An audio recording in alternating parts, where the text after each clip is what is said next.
Alright, when we look at the motion of falling objects, we will see that all bodies near the surface of the earth, alright, they fall towards the earth when they are released. Galileo had performed an experiment which is known as the feather and coin experiment, in which he had taken both a feather and a coin on a height on a tower and allowed them to fall down towards the earth. He found that the feather reached the ground much more later than the coin. But according to him, he said that because of the larger surface of the feather compared to the coin, so the feather had suffered more resistance due to the air compared to the coin.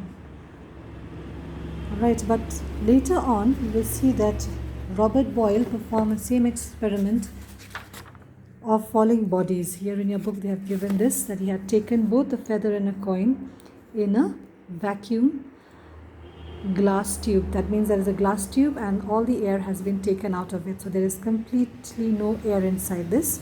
And he found that both the feather and the coin, when they were dropped in from the top to the bottom of this tube, they reached the bottom at the same time. Thus he concluded by saying that the acceleration produced by free falling bodies is the same for all bodies. That means all the bodies, irrespective of their masses, no matter how much is their mass, it is not depending on the mass.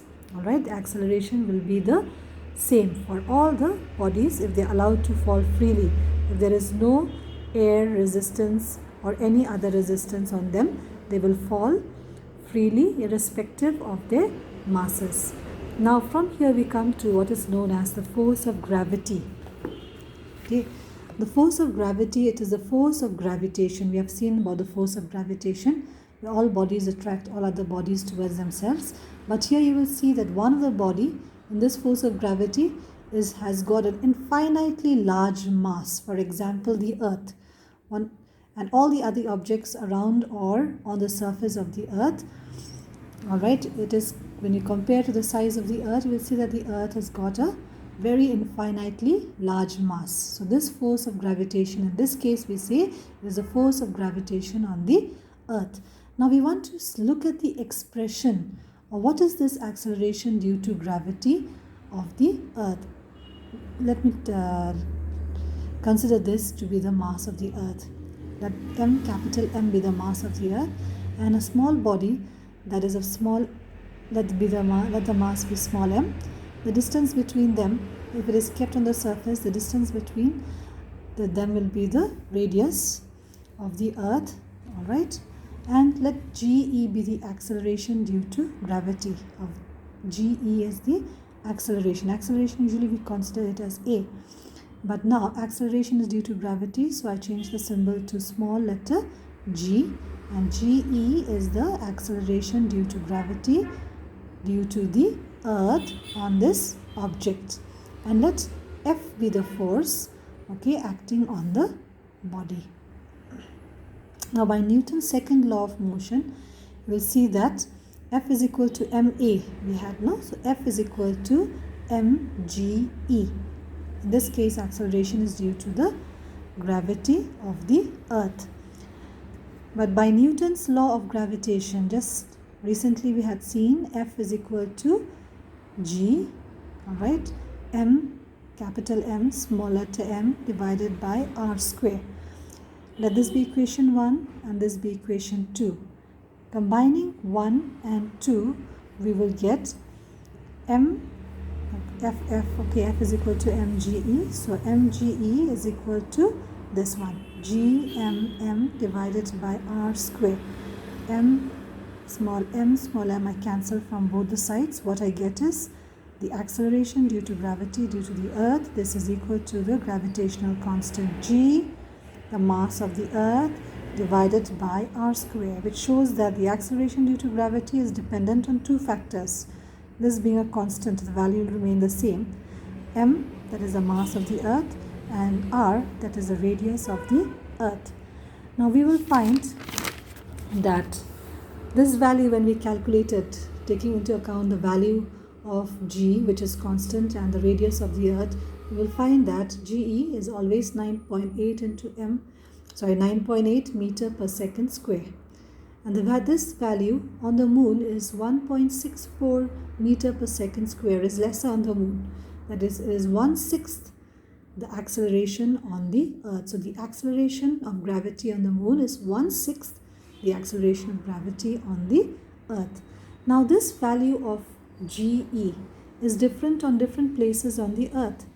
Alright, the variation is due to this variation of acceleration. We call it the variation of acceleration due to gravity. Variation means there is a change on this value of GE is due to certain many factors.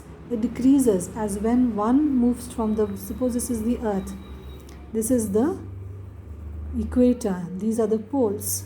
As we move from the earth equator to the pole, the value is going to become lesser and lesser. And as I move away from the earth, that is, it is taken to a height, say I am going to a hill or I am gone into a spaceship, this value again will become, the value of acceleration due to gravity will become lesser, decrease, it will decrease. As I go, suppose I go deep into the earth inside the mines, the value there also is going to be lesser. So let us look into why this happens. We will see that at the poles and at the equator, alright, the earth is slightly flattened at the poles when it compared to the equator.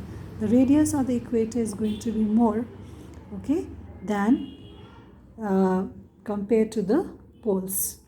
So you will see that this factor, that is GE, that is acceleration due to gravity, is inversely proportional to r square. That is, when the value of r is becoming more, that is at the equator, we say that the radius is more, we will find that the value of r is more and hence the value of g is going to be less. Alright, this is from this one. This GE is inversely proportional to r square.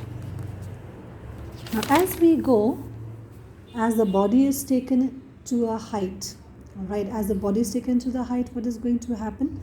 As I take it to a height, here I've drawn it, I've taken to a height, alright, we'll find that the radius is going to increase. This radius is going to increase, hence the value of g is going to be less. As we go higher and higher, value of g is going to be less.